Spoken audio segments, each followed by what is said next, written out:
not sure what I believe in regarding paranormal activity and such, but I do have an open mind and like to do as much research as possible before making any firm decisions. This experience happened in November of 2010, a month after having my youngest. I just had a procedure to remove a kidney stent 2 or 3 days prior. I was sick almost right after leaving the hospital and felt horrible, but it was my first time going under anesthesia, and a nurse had told me it was common to feel ill. I was running a low-grade fever about 100 degrees Fahrenheit. The baby had awoken for a 2 a.m. feeding, and I was holding him standing in the living room in front of the heater.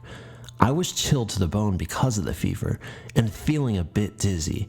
I thought, oh geez, I'm going to cook the baby. Just then, about 5 feet away from me, appeared this man. He was tall, over 6 feet, buff large muscles, a stern face. He wore old brown-looking clothes. It reminded me of stories of fur trappers out on the frontier. Maybe it was animal skin, but I'm not sure. He had the same style satchel that crossed his body. The strap on one shoulder and the satchel rested almost on the opposite hip. He had long brownish hair and brown wings that went almost to the floor. He was standing beside me, one of the dining room chairs that was pushed away from the table with one foot on the seat. He did not smile, but I wasn't afraid of him, surprised for sure, but instead of freaking out, I just said a muffled hello, and then he disappeared. I felt like I needed to sit and cautiously sat on the chair his foot was on, saying, I'm sorry if you were using this chair, but I need to sit. I thought later, maybe that's why he was there. I was holding a baby with a fever and standing too close to the heater. Maybe he wanted me to sit, but I also understand that I was ill and it could have been some sort of fever hallucination.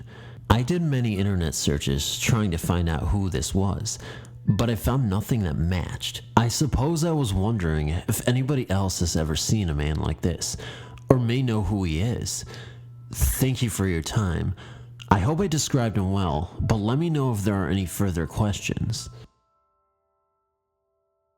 So when I was younger, about 11, my family and I lived in a 2-bedroom trailer.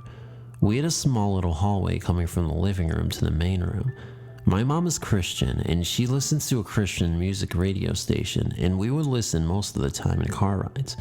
Keep this in mind. In the room I shared with my brother, our feet were pointing towards the door which showed you out to the hallway. If you were to go to the left, you would go into the living room, and if you'd go to the right, to my parents' room. This one night, I woke up in the middle of the night randomly. I looked up towards my feet and saw a slightly tall man singing a song I knew I had heard in that radio station before. He just sang and stared at me, but his voice was so beautiful. I don't think Zahn or anyone else could sing just like he did. Also keep in mind, my dad wasn't home at the time. He was in jail. So the man started walking out into the hallway and walked towards the living room. I was not scared. I was more mystified of the man's presence. I got up and went to my room and asked her if she had seen the man, and she said no, and so I explained to her that he was singing the song on the radio station. I don't remember the name or how it sounds. Up to this day, I firmly believe that it was an angel watching over my family and I. My grandma has gone to explain that the way you know it's an angel is if you don't feel anything but peaceful, and if it's a demon, that you get bad chills and are scared to the max. This story didn't happen to me, but it happened to my sister. In our town, there is a bridge that is on a dirt road that is said to be haunted. It's called Hollow Bridge. They say a couple were murdered, and the wife still comes around every night about 2 a.m., which is the time they died. This was about 100 years ago, or so I am told. Do I believe this story? Not really, but I'll go with it. They also say that if you are there at night and you see her, she will tell you something you don't want to know. When I was 15 and my sister was 17, I've seen something. One night, my sister, her boyfriend, my boyfriend at the time, and myself were all there around 2 a.m. It was a very clear night. Well, all of a sudden there was a fog that was rolling up to the bridge from the tree line, about a quarter mile back. I couldn't believe my eyes, so I freaked out and we left. So forward a year, my sister, who at that time had a different boyfriend, had called me bawling her eyes out. After she calmed down, she said that the hollow woman told her she would die on the hollow, which is a very dangerous road since it was not paved and it was very narrow. I told her to calm down and that it was just her imagination. She would be fine. A few nights later, we shared a room. We were sleeping and she woke me up out of a dead sleep from her crying. I woke her up annoyed and asked her what her deal was. She told me my grandmother, who neither of us met since both grandmothers passed away before we were born, had come to her in her dreams, telling her that one day she will need her and she will be there to protect her. At that point I was kind of freaked out, but I dismissed it, telling her she needed to go to bed.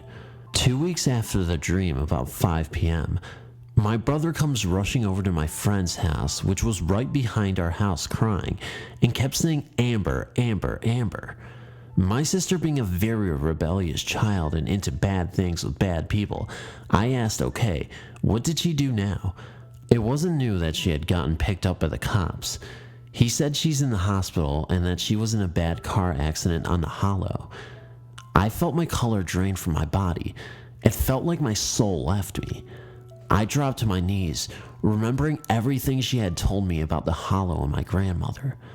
I knew at that time my mom, cousin, and oldest brother were rushing to the hospital and a half an hour away because she was life-flighted.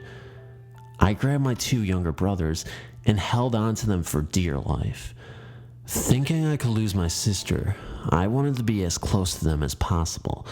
The next 5 hours were hell to me, getting my brothers to sleep, trying not to cry while I waited for the phone call to know what happened. She had broke her neck, a hangman's fracture, along with her wrist and her upper arm, which went right through her elbow. The doctor said that she had a 30% chance of surviving the surgery, and if she did, she would be in a halo. Once she came out of surgery, if she survived the night, she would only have a 15% chance of ever walking again. The next morning, they took her out of the coma and she was talking and being her stubborn self. They realized that she was moving her feet and legs. We all cried. We couldn't believe that she had survived this and will walk again.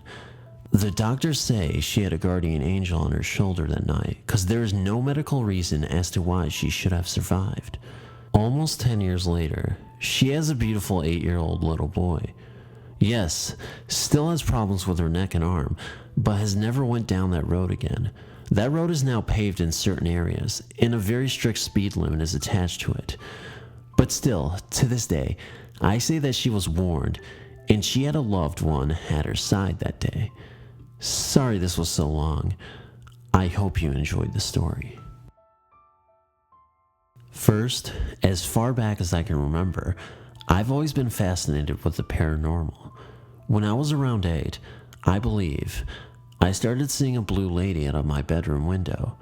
She always seemed to be walking towards our house. I thought maybe I was imagining things at the home. One night, I finally went outside to make sure it was something with my window, but I still saw her. When I came back in, I told my parents, who they said they saw glimpses of her going into my bedroom. Hearing that got me excited, like there was something special about me.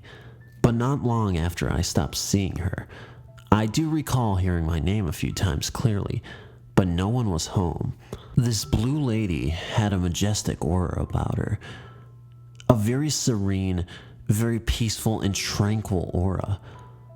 I can't explain it more than that, but it just felt good. Not like it was a bad presence or anything like that. Then one night, I had a dream where a lady in a white dress and long curly blonde hair looking like the lady in blue appeared out of nowhere. She had gave me a kiss on the cheek, and I woke with what felt like ice-cold lip marks on my cheek. After that incident, I had nothing paranormal happen again that I recall. Although my family says all paranormal activities quit as soon as I moved out, I happened to find this coin in my house that says Guardian Angel on it. This coin has followed me around for 18 years. There have been times I've lost it, but somehow found it randomly later on. Recently, I had lost it at my previous house and never found it. I recently happened to find it in a used car I purchased from a family friend within the time I've been at my current residence. I've had a few experiences in the last 6 years that are paranormal, but those stories, yeah, they're for another time. Thank you for reading this, and I hope that you may find comfort in the story.